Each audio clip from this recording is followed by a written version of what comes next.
19 November Jahangirnagar বিশ্ববিদ্যালয়ের marketing ডিপার্টমেন্টের একজন ছাত্রী তিনি তার নিজের ক্যাম্পাসে চলাচলের সময় ব্যাটারি চালিত রিকশার ধাক্কায় মর্মান্তিকভাবে মৃত্যুবরণ করেন। আমরা দেখছি যে প্রায় কয়েক লাখ লোক এই ব্যাটারি চালিত রিকশার পেশার সাথে জড়িত। এখন হঠাৎ করে একটি আদেশ হলে এই লোকগুলো তাদের পরিবারকে নিয়ে তারা কিভাবে জীবিকা নির্বাহ করবে, এই একটি কনসার্ন আদালতের ছিল। 19 তারিখে মহামান্য হাইকোর্ট একটি নির্দেশনা দিয়েছেন একটি রিটের প্রেক্ষিতে যে 3 দিনের মধ্যে ব্যাটারি চালিত রিকশা ঢাকা মহানগর এলাকায় বন্ধের জন্য। এর প্রেক্ষিতে আজকে সরকার পক্ষ তারা চেম্বার বিচারপতির কোর্টে আপিল আবেদন করেন। মাননীয় চেম্বার বিচারপতি আজকে হাইকোর্টের আদেশের উপর স্থিতাবস্থা বজায়ের জন্য নির্দেশনা দিয়েছেন এবং 1 মাসের মধ্যে হাইকোর্টের রুলটি নিষ্পত্তির জন্য নির্দেশনা দিয়েছেন। আদালতে যারা প্যাডেল চালিত রিকশা মালিক ঐক্য সংগঠন তাদের পক্ষে সাবমিশন ছিল যে যারা ব্যাটারি চালিত রিকশা চালাচ্ছে বিগত 3 মাস ধরে আমরা দেখছি যে ঢাকার সড়কগুলোতে যত্রতত্র রিকশা চলছে, এই রিকশাগুলোর কোনো নিবন্ধন নেই, এই রিকশাগুলোর কোনো ফিটনেস পরীক্ষা করা হয়নি এবং এই রিকশা যারা চালক রয়েছেন তাদের কোনো লাইসেন্স নেওয়া হয়নি।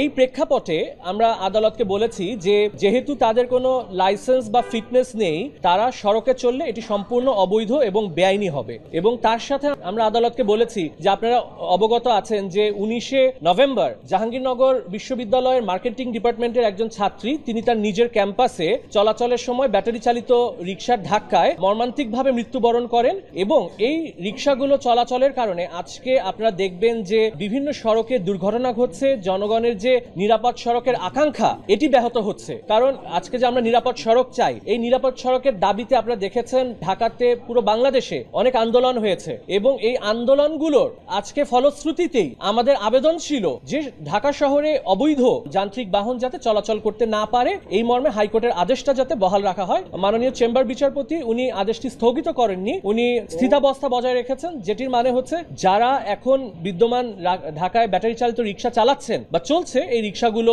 চলাচলে কোনো বাধা নেই। আমাদের মাননীয় অ্যাটর্নি জেনারেল যিনি সরকারের পক্ষে ছিলেন উনি বলেছেন যে এদের যারা ব্যাটারি চালিত রিকশা চলছে ঢাকা শহরে তাদের লাইভলিহুডের একটা বিষয় চলে আসছে, যে তাদের জীবিকার প্রশ্নটা এখানে চলে আসে। কারণ এখানে আমরা দেখছি যে প্রায় কয়েক লাখ লোক এই ব্যাটারি চালিত রিকশার পেশার সাথে জড়িত। এখন হঠাৎ করে একটি আদেশ হলে এই লোকগুলো তাদের পরিবারকে নিয়ে তারা কিভাবে জীবিকা নির্বাহ করবে, এই একটি কনসার্ন আদালতের ছিল এবং এই কনসার্নটি থেকেই আদালত আজকে স্থিতাবস্থা দিয়েছেন। কারণ যেখানে লাখ লাখ মানুষের জীবিকার প্রশ্ন এই বিষয়টি আদালত গুরুত্ব অনুধাবন করেছেন এবং এই জন্যই স্থিতাবস্থা দিয়েছেন যে এই রিটে যারা রিট আবেদনকারী তারা নিজেরাই রিকশা মালিক এবং তারা দুইটি সংগঠনের প্রতিনিধিত্ব করছে। It is a private interest litigation and partially it also concerns with public safety. এখানে জননিরাপত্তার বিষয় রয়েছে। কারণ যারা আজকে প্যাডেল চালিত রিকশা চালাচ্ছেন তারা কিন্তু এদেশের নাগরিক, তারা কিন্তু আক্রান্ত হচ্ছেন এই ব্যাটারি চালিত রিকশা দ্বারা, তারা দুর্ঘটনার সম্মুখীন হচ্ছেন সড়কে। কাজেই এটি শুধু প্রাইভেট ইন্টারেস্ট না, এখানে তারা জনস্বার্থেরও একটি বিষয় রয়েছে। এখানে স্থিতাবস্থা বজায় থাকার ফলে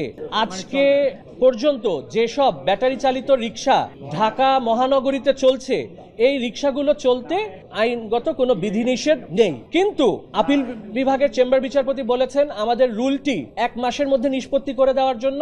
চূড়ান্ত সিদ্ধান্তটি রুল নিষ্পত্তির পরেই হবে যে এই ব্যাটারি চালিত রিকশা ঢাকা মহাসড়কে চলবে কি চলবে না। তাছাড়া মাননীয় অ্যাটর্নি জেনারেল আজকে আশ্বস্ত করেছেন যে উনি আগামী 1 মাসের মধ্যে এই ব্যাটারি চালিত রিকশার বিষয়ে একটি নীতিমালা বা একটা ফ্রেমওয়ার্ক, লিগ্যাল ফ্রেমওয়ার্ক করা যায় কিনা এটা সরকারের সাথে আলোচনা করে দেখবেন এবং তারা যদি আইনের মধ্যে থেকে এই ব্যাটারি চালিত রিকশা চলে আমাদের সেখানে কোনো আপত্তি থাকবে না। আমি আদালতকে বলেছি যে মামলাটি ইতিপূর্বে হাইকোর্ট বিভাগে এই ধরনের যন্ত্রচালিত রিকশা মহাসড়কে চলাচল করা বন্ধ করা হয়েছিল, হাইকোর্ট বিভাগে ইতিপূর্বে যে রায়টি হয়েছিল সেই রায়টি আমি একটি পক্ষ ছিলাম। সে সময় তৎকালীন সিটি কর্পোরেশনের আইনজীবী হিসেবে আমি আইনি বিষয়টি যে রায়ের মধ্যে উল্লেখ করেছিলাম সেটি আজকে আদালতের সামনে মাননীয় চেম্বার বিচারপতির কাছে উল্লেখ করেছি। আমি আদালতের অনুমতি নিয়ে নাগরিকদের পক্ষে এই কথা বলেছি যে এই ব্যাটারি চালিত রিকশা কারণে আমাদের জনজীবন কিভাবে ব্যাহত হচ্ছে। এট দ্য সেম টাইম আমি এটাও বলেছি যে যারা এই ব্যাটারি চালিত রিকশার উপরে জীবন নির্বাহ করেন তাদের বিষয়টিও আমাদেরকে অত্যন্ত মানবিকভাবে দেখতে হবে। তবে যেহেতু সর্বোচ্চ আদালতের একটি বিষয় একটা আইনি কাঠামোর মধ্যে না এনে যেন কোনো রকম কোনো সিদ্ধান্ত গ্রহণ করা না হয়। যেমন আমাদের লার্নেড বন্ধু ব্যারিস্টার সঞ্জিত সিদ্দিকী উল্লেখ করেছেন, বাস্তব কথা হচ্ছে আমাদের যে সমস্ত যন্ত্রচালিত গাড়ি, আমাদের প্রাইভেট কার, ট্রাক, বাস, এগুলো কিন্তু সড়ক পরিবহন আইন দ্বারা এবং সেক্ষেত্রে লাইসেন্স নেওয়া হয়, ড্রাইভারদের লাইসেন্স দেওয়া হয়। এমনকি যদিও ঢাকা শহরে রেজিস্ট্রেশনের বাইরে অনেক বেশি সংখ্যক রিকশা চালিত হয়, তারাও কিন্তু সিটি কর্পোরেশনের লাইসেন্স প্রত্যেকটা রিকশার পিছনে কিন্তু দেখবেন যে নাম্বার লেখা আছে।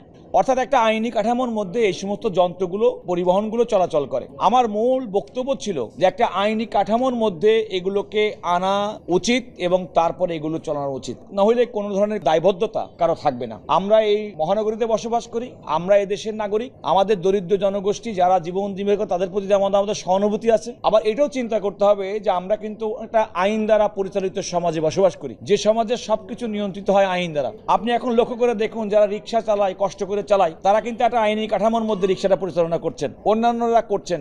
এমনকি সিটি কর্পোরেশনের বাইরের অনেক জায়গায় ঠেলা গাড়িরও কিন্তু একটা লাইসেন্স লাগে, অথচ এই ক্ষেত্রে কিন্তু এটি করা হয়নি। তো আমাদের মূল বক্তব্য ছিল যে সরকার ইচ্ছা করলে একটা বিধি করতে পারেন, একটা নীতিমালা করতে পারেন, একটা আইনের কাঠামোর মধ্যে এনে তারপরে এগুলো দিতে পারেন। মূল কথা ছিল যে আইনের মধ্যে এবং আইনের কাঠামোর বাইরে কোনো ধরনের কোনো রকম কার্যক্রম কোনো পক্ষেরই পরিচালনা করা যেমন উচিত না। এবং আমি আদালতকে বলেছি, আদালত যেহেতু আইনের ইন্টারপ্রিটেশন দেন, আইনের ব্যাখ্যা দেন, আইনের মধ্যে যদি এমন কোনো বিধান না থাকে তাহলে আইন যেন সেভাবে পরিচালিত হয় সেই মর্মে আদালত নির্দেশনা দেন, এমনটি আমি আদালতের কাছে বলেছিলাম।